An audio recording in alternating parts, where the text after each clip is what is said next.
여러분과 인사 나누겠습니다. 얼굴이 달덩이 같습니다.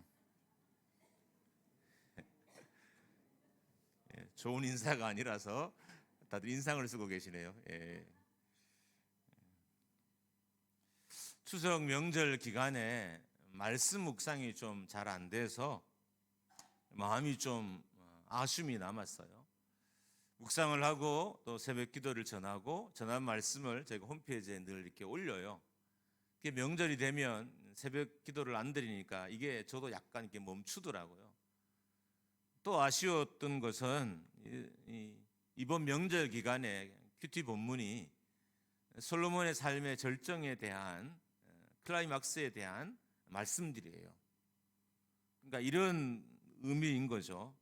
아주 재미있는 소설을 읽다가 급한 일이 생겨서 결말을 안 읽은 것 같은 그런 약간 찝찝함이 저에게 있었습니다. 그래서 원래 하려고 했던 말씀을 좀 내려놓고 큐티 본문의 말씀을 가지고 함께 나누려고 설교를 준비했습니다. 금요일 큐티 본문은 솔로몬이 누린 영광의 크기가 기록되어져 있다면 토요일 본문은 영광의 정점에서 무너지는 그의 삶을 다루고 있습니다. 솔로몬이 얼마나 큰 영광을 누렸는지 고대에 사용하던 도량형이 지금과는 좀 차이가 있어서 우리가 충분하게 그 분량이나 크기를 다 이해하기는 어렵습니다. 그렇지만 오늘 말씀을 좀 이해하려면 어느 정도는 알아야 돼서 제가 대표적인 도량형만 현대로 좀 환산을 해서 여러분에게 알려드리려고 합니다. 열왕기상 10장 14절에 보면 솔로몬의 세입금의 무게가 금 666달란트라고 되어 있습니다. 세입금은 요즘을 말하면 세금이에요. 그러니까 매년 들어오는 세금이 666달란트였습니다. 달란트라는 이 기준도 시대마다 좀 차이가 나요. 그렇지만 그냥 보편적으로 쓰는 달란트 기준으로 좀 수치를 환산하면 1달란트는 34kg입니다. 그리고 1달란트를 오늘날의 돈으로 환산하면 약 28억이 됩니다. 그러니까 666달란트의 돈은 지금의 돈으로 환산하면 약 1조 8천억에 해당하는 아주 많은 금인 거예요. 그러니까 솔로몬이 매년 받는 세금만 1조 8천억이었어요.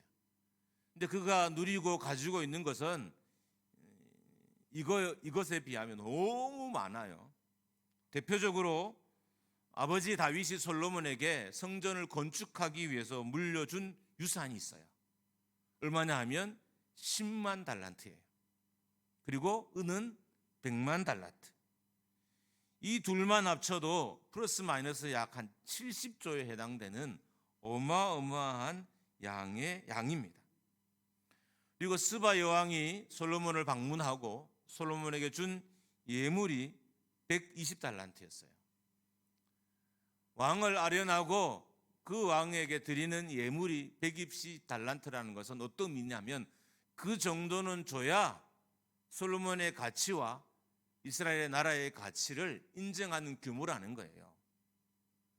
그러니까 어마어마한 물질을 솔로몬과 이스라엘이 가지고 있었기 때문에 최소한 이 솔로몬을 아련하려면 120달란트 정도의 금은 가지고 와야 솔로몬을 만날 수 있었다는 의미인 것입니다. 문제는 솔로몬이 누린 영광이 이것만이 전부가 아니라는 거예요.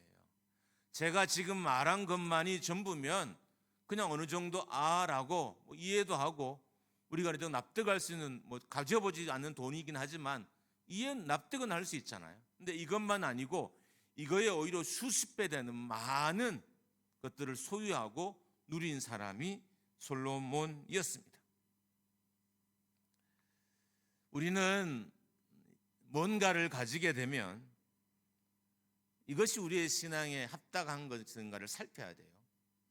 대부분 어떻게 하냐면 뭔가를 많이 가진 사람을 보면 그것을 부러워하고 좋아하고 나도 저렇게 됐으면 하는 마음을 가져요. 아마 솔로몬을 대하는 대부분의 사람들은 그런 마음이에요. 나도 충성해서 솔로몬처럼 많은 것을 갖고 누리고 또 소유하는 하나님의 자녀가 되어야지, 축복을 받아야지 라는 마음을 갖게 됩니다. 그런데 우리는 뭔가를 많이 소유했을 때, 많은 영광을 누릴 때 한 번쯤은 돌아봐야 돼요. 과연 이것이 합당한 것인가? 내가 이렇게 많이 소유하는 것이, 내가 이런 방식으로 가지는 것이 합당한 것이라는 것을 늘 살펴야 됩니다. 신명기 17장 16절과 17절에 보면 이런 말씀이 있습니다. 왕은 병마를 많이 두지 말고, 병마를 많이 얻기 위해서 애굽으로 사람을 보내지 말고, 아내를 많이 두지 말고, 은과 금을 많이 쌓지 말라.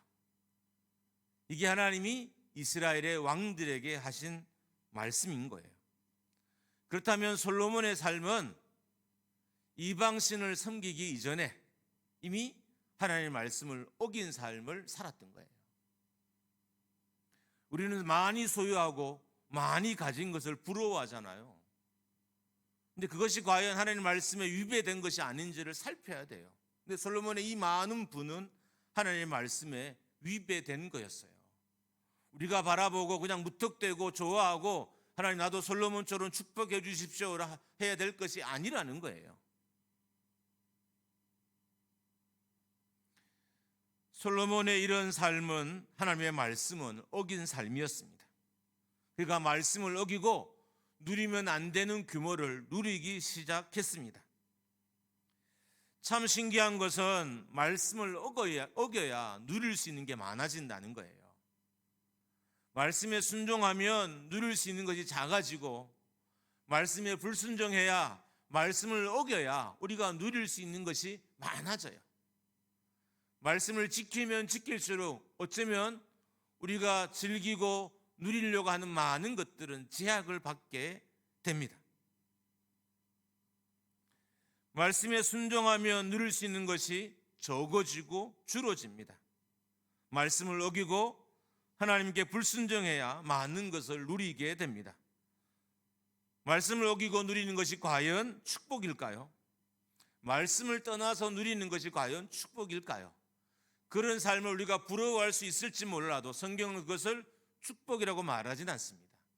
그런 의미에서 솔로몬이 누린 많은 부는 우리의 존경이나 부러움의 대상이 될 수 있지만 하나님의 말씀의 관점에서 보면 잘못된 것은 확실합니다. 왜냐하면 하나님은 분명하게 이스라엘의 왕들에게 많은 병마로 두지 말고, 그걸 얻기 위해서 다른 나라에 사람도 보내지 말고, 아내도 많이 두지 말고, 은과 금도 많이 쌓지 말라라고 명령하셨기 때문입니다. 신명기 17장 16절 17절 말씀입니다. 우리 같이 한번 읽어보도록 하겠습니다. 시작. 그는 병마를 많이 두지 말 것이요 병마를 많이 얻으려고 그 백성을 애굽으로 돌아가게 하지 말 것이니, 이는 여호와께서 너희에게 이르시기를 너희가 이후에는 그 길로 다시 돌아가지 말 것이라 하셨음이며, 그에게 아내를 많이 두어 그의 마음이 미혹되게 하지 말 것이며, 자기를 위하여 은금을 많이 쌓지 말 것이니라. 하나님 여기에서 말씀을 그치지 않고 또 계속해서 말씀하십니다. 18절에서 20절 말씀입니다. 이것도 같이 한번 읽습니다. 시작. 그가 왕위에 오르거든 이 율법서의 등사본을 레위 사람 제사장 앞에서 책에 기록하여 평생에 자기 옆에 두고 읽어 그의 하나님 여호와 경외하기를 배우며 이 율법의 모든 말과 이 규례를 지켜행할 것이라. 그리하면 그의 마음이 그의 형제 위에 교만하지 아니하고 이 명령에서 떠나 좌로나 우로나 치우치지 아니하리니, 이스라엘 중에서 그와 그의 자손이 왕위에 있는 날이 장구하리라. 아멘. 왜 하나님께서 왕의 품행에 대해서 이렇게 엄격하게 말씀하셨을까요? 그래야 왕이 교만하지 않고, 그래야 왕이 좌우로 치우치지 않고, 그래야 그 왕의 자손들이, 왕의 대가 이스라엘 가운데 영원히 이어질 수 있기 때문인 겁니다. 그러니까 다윗의 후손들이 계속해서 이스라엘을 다스릴 수 있는 길은 하나님의 말씀에 충성할 때인 거예요. 그때 그 길이 만들어지는 거예요. 충성하지 않으면 이스라엘의 왕위의 자리를 다윗의 자손들이 지키지 못하는 거예요. 근데 솔로몬은 이 왕을 향한 하나님의 말씀을 순종하지 않았어요. 그리고 성경 어디에도 이 말씀을 솔로몬이 가까이 하고 이것을 외우고 암송하고 지켰다라고 기록된 것도 또한 없어요. 그래서 그의 아들에 대해서 대에 이스라엘이 남쪽과 북쪽으로 갈라지게 됐던 것입니다. 하나님은 우리를 만드신 분입니다. 그래서 우리의 약점을 가장 잘 알아요.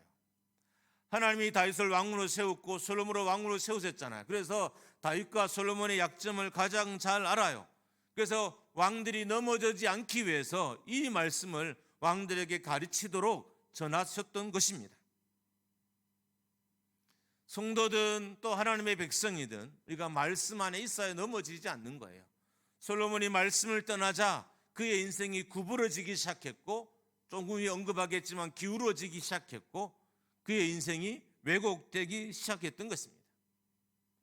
말씀 안에 있지 않은 삶은 언제는 넘어지게 되어 있습니다. 언젠가는.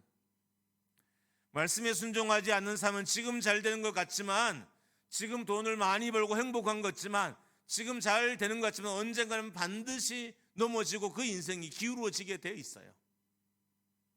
그래서 우리는 내가 많은 것을 소유했냐를 보기보다는 이 소유로 하나님께 합당한 영광을 돌리냐는 것을 봐야 돼요. 내가 어떤 명예를 가졌냐를 보기보다는 내가 이 명예로 하나님을 어떻게 섬기고 있냐를 봐야 돼요.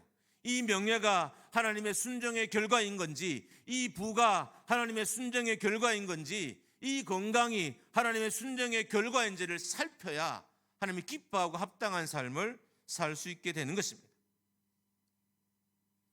우리는 솔로몬의 삶을 축복이라고 여깁니다. 그렇다고 100% 축복이 아니라는 말씀은 절대 아니에요. 솔로몬의 삶에도 그의 충성과 헌신의 결과가 반드시 있어요. 그래서 하나님께서 그에게 허락하시고 그에게 주신 것도 많이 있어요. 그런데 과했어요. 과하다는 것을 어떻게 알 수 있어요? 여러분, 과하면 기울어져요.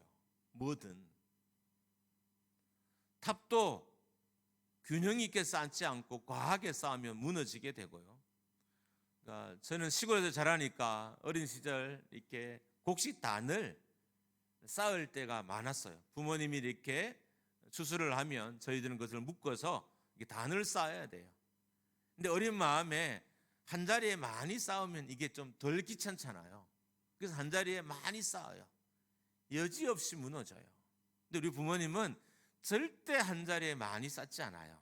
무너지지 않을 만큼 꼭 필요한 만큼의 숫자로 탑이나 단을 만들어서 딱 세우는 것을 봤어요.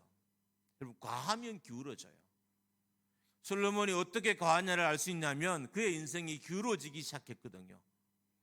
이방 여인과 결혼하기 시작했고, 이방 신을 섬기기를 허락하기 시작했고, 기울기 시작한 거죠. 솔로몬의 인생이 기울었다는 것은 과했다는 거예요. 물질이 과했고 영광이 과했고 그의 소유가 과했다는 의미인 것입니다. 이스라엘의 왕은 그 소유가 그의 업적을 말하는 자리가 아닙니다. 이스라엘의 왕은 순종이 업적이 되는 자리예요.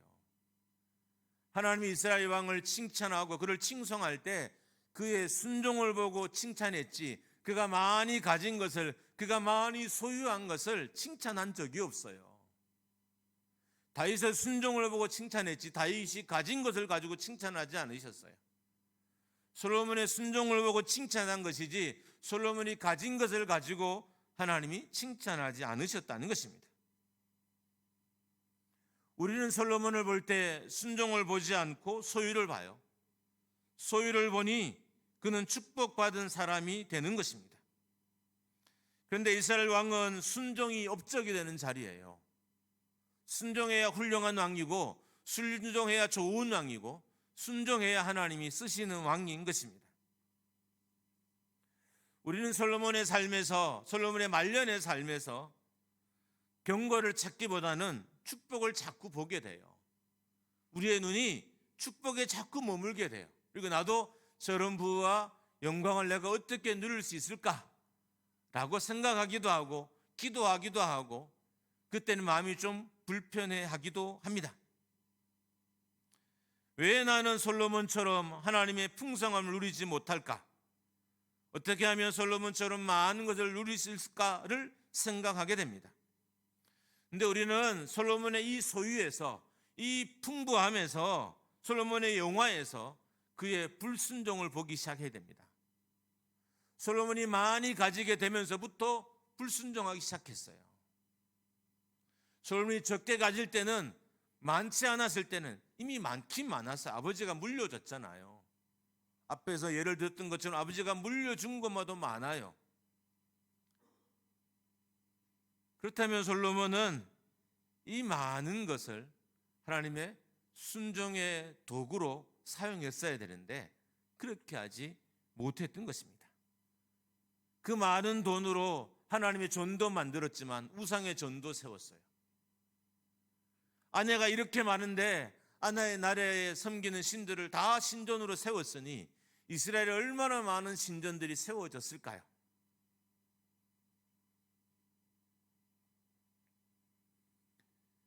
저는 솔로몬의 삶을 묵상하면서 약간의 불안을 느꼈어요. 원래 사람은 최고의 정점에서 불안을 느끼는 것이 정상이에요. 보는 나도 불안을 느끼지만 그 정점에 서 있는 사람도 불안을 느껴요. 그래서 3등이나 4등이 느끼는 불안보다는 1등이 느끼는 불안이 훨씬 더 큰 법입니다.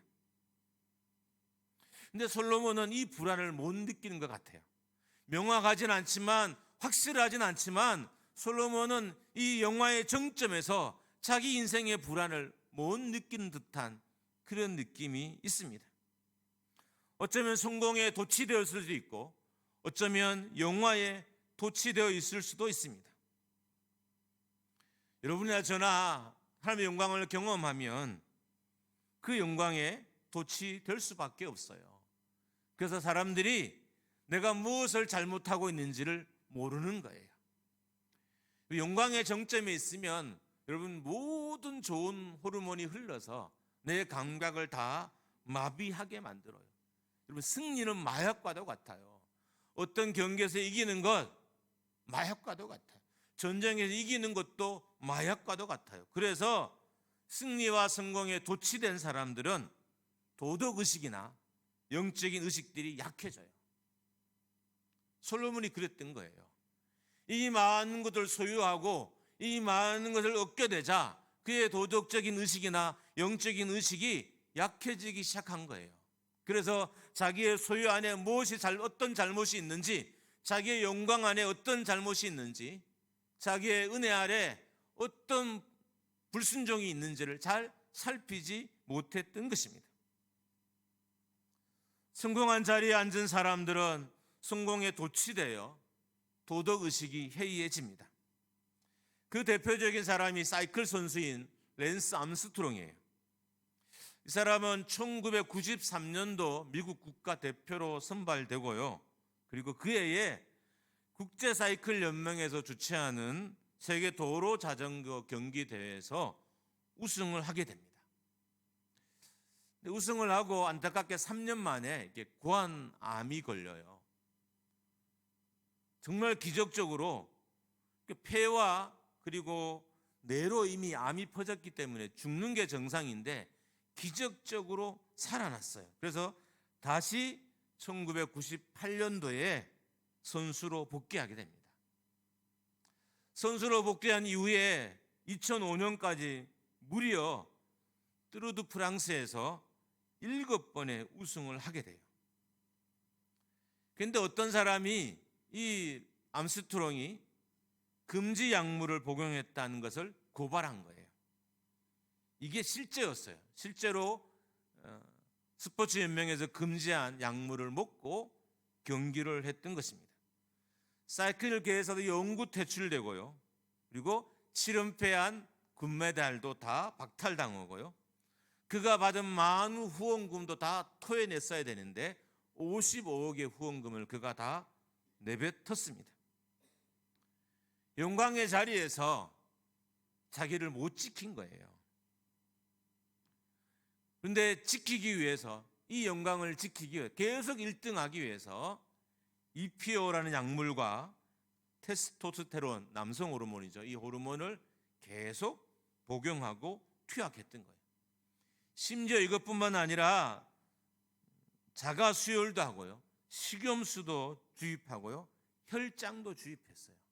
그래서 오래 달릴 수 있도록 자기 몸을 불법을 사용해서 만들었던 것입니다. 선수 규정을 지키지 않았기 때문에 그가 이룬 업적은 하루아침에 다 날아갔습니다. 참 놀라운 건, 그러면 이 사람으로 끝이야 정상이잖아. 그 후로도 계속해서 금지 약물을 복용하는 성도들이, 심지어 기계 도핑이라고 그래서요, 기계 도핑, 기계에 자전거 안에 불법적인 이 기계를 넣어서 자전거를 더 빨리 달리게 하는 그런 일들도 요즘은 흔하게 벌어진다고 합니다. 영광이 이렇게 무서워요. 사람이 영광을 이렇게 패배하게 만들어요. 영광이 사람을 이렇게 패배하게 만들어요.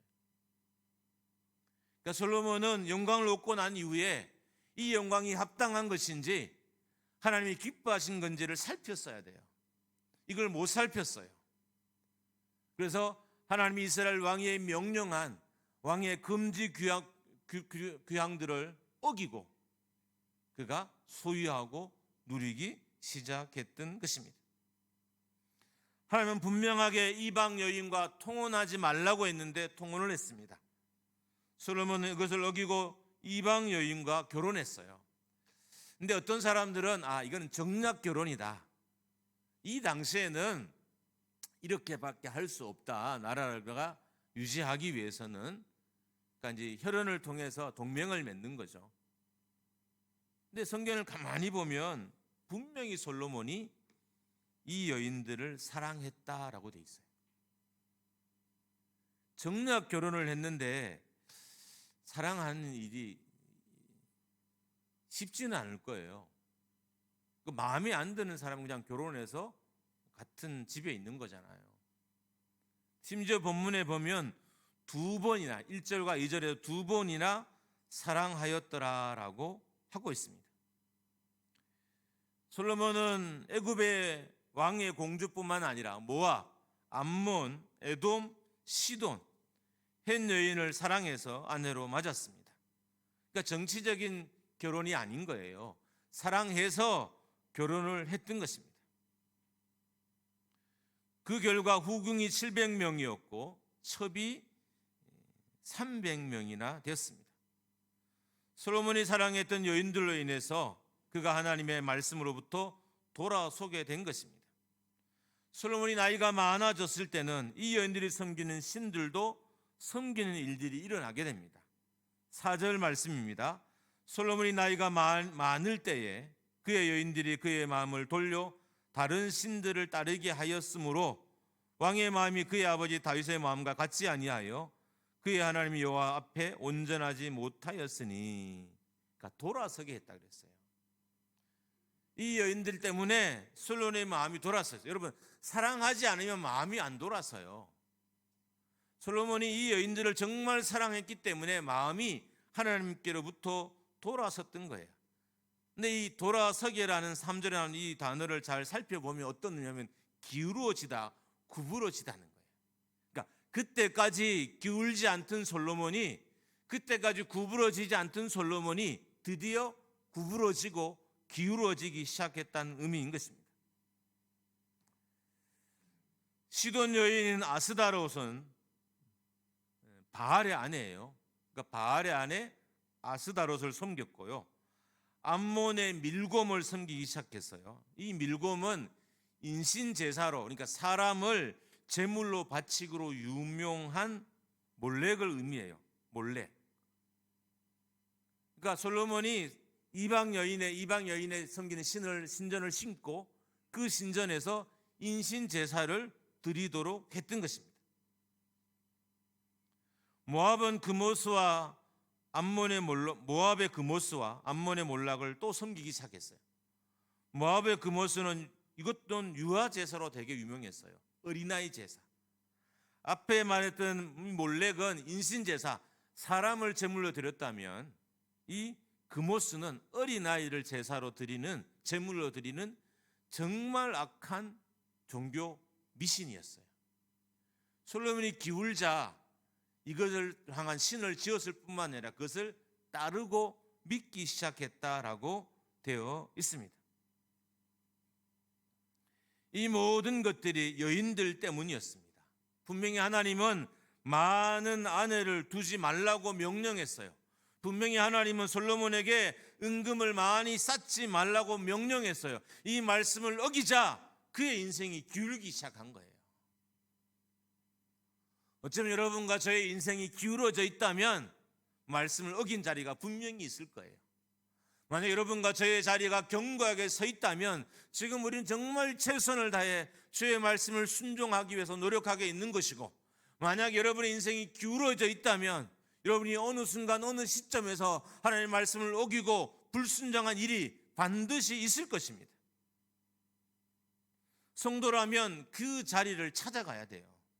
하나님의 말씀을 어긴 자리, 내가 어떤 사건 때문에, 내가 어떤 일 때문에, 내가 어떤 사람 때문에 말씀을 어겼을까 하고 그 자리를 찾아 돌아가고 그 자리를 떠나는 결단과 헌신의 역사가 우리 가운데 있어야 하는 것입니다.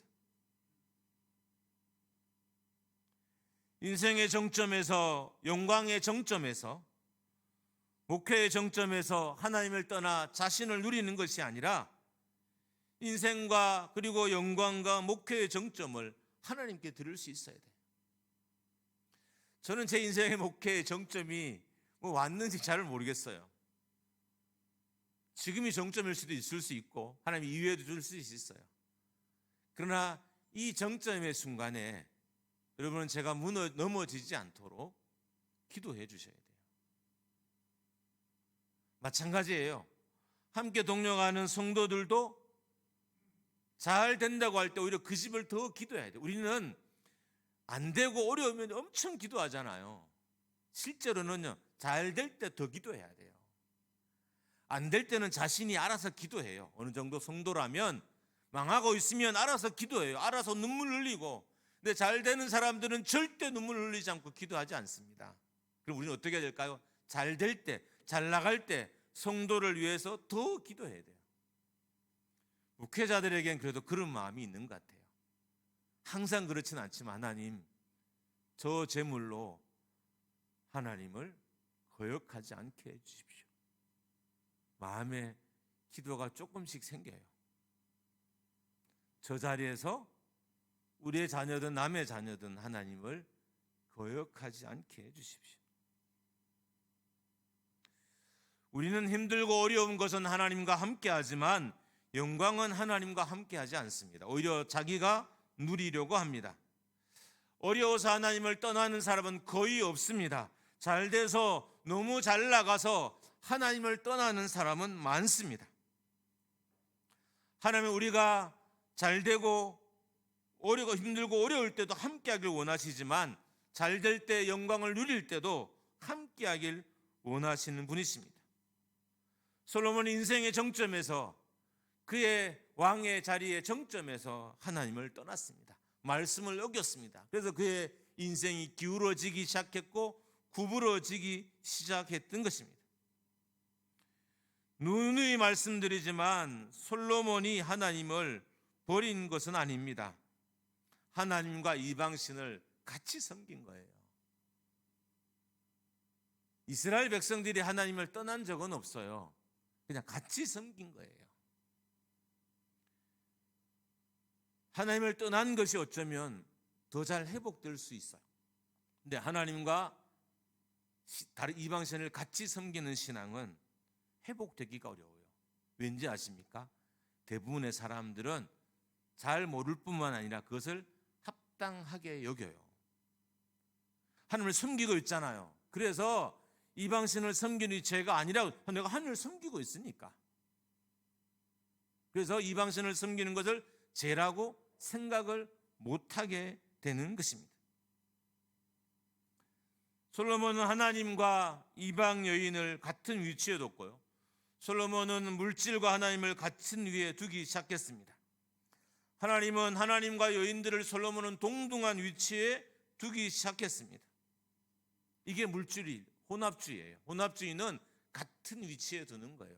하나님을 안 섬기는 것이 아니라 같은 위치에 두는 거예요. 그렇게 보면 여러분과 저는 대부분 혼합주의 신앙을 가졌어요.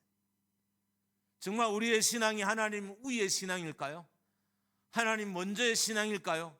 하나님을 최고로 여기는 신앙일까요?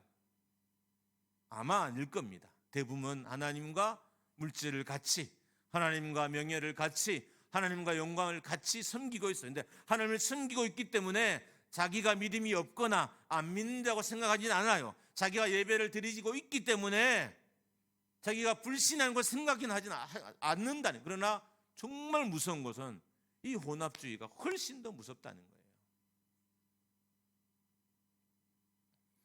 교회가 무너진 것은, 믿음이 무너진 것은 혼합주의 때문입니다. 세상과 하나님을 경험하여 섬겼기 때문입니다. 혼합주의는 성도가 하나님을 버린 것이 아니에요. 하나님을 떠난 것도 아니에요. 그러나 실제로는 하나님을 떠난 것보다 더 무서운 신앙이 혼합주의입니다. 왜요? 절대로 회개하지 않기 때문입니다. 하나님을 믿고 있기 때문에 절대로 회개하지 않아요. 하나님을 떠난 사람, 완전히 하나님을 배반한 사람, 거역하고 교회를 떠나버린 사람들은 회개할 기회가 있는데, 교회에 앉아서 세상과 하나님을 겸하여 섬긴 사람들은 회개할 기회를 못 가져요. 왜요? 그 누구도 이것이 잘못됐다고 생각하지 않기 때문인 것입니다.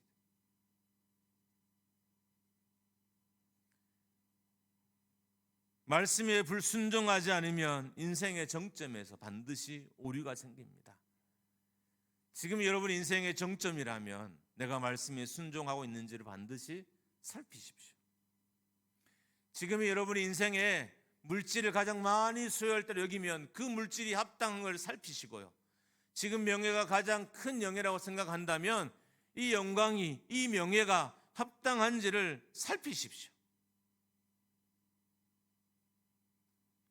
하나님의 뜻 안에 있지 않으면 영광의 시간에 오염이 생깁니다. 멋지게 써가던 솔로몬의 인생사가 문제가 생긴 것은 그가 하나님의 말씀을 지키지 않았기 때문입니다. 인생사에 생기는 문제들, 오류들은 하나님의 말씀을 어겼기 때문에, 말씀을 떠났기 때문에 생겨나는 것입니다. 여러분의 인생의 흑역사도 말씀을 지킨 자로 돌아가면 지워져요. 여러분 인생에 정말 지우고 싶은 흑역사가 있죠. 어떻게 지울 수 있을까요? 대부분은 못 지워요. 내가 다시 말씀을 지킨 자로 돌아가야 인생의 흑역사도 지워낼 수 없습니다. 실은 지워내기보다는 은혜로 덮여지는 거죠. 하나님이 그 흑역사를 덮을 만한 많은 은혜를 주셔서 이 흑역사가 생각나지 않는 거예요. 그렇게 주시는 것입니다. 여러분, 지금 여러분이 누리고 있는 것, 소유하는 것은 말씀 안에 있는 것인가요? 지금 여러분이 가지고 있는 것은 과연 하나님의 말씀의 범주 안에 있는 것들인가요? 다시 말씀을 지키는 자리로 돌아가십시오. 여러분의 누리는 영광이 온전해질 것이고 누리는 축복이 온전해질 것입니다. 여러분의 말씀을 지키면 여러분의 물질 때문에 주변 사람이 부해지지만 여러분이 말씀을 지키지 않으면 여러분만 부해집니다. 원래 부는 제가 부해지면 교회도 부해지고요. 제 주변의 삶도 부해져야 정상인 거예요. 나는 부유한데 주변 사람들이 가난하면 내 부는 온전하지 않은 것일 수도 있습니다. 그런 관점에서 지금 여러분의 삶은 과연 하나님과 함께하고 있는지 잘 살피십시오. 솔로몬 같은 정말 흑역사를 써내려가고 싶지 않으시면 한 번쯤은 잘 돌아봐야 됩니다. 원래의 자리로 돌아오시기를 주님의 이름으로 축원합니다. 다시 피조물의 자리에 서기를 축복합니다. 할렐루야. 찬양하고 함께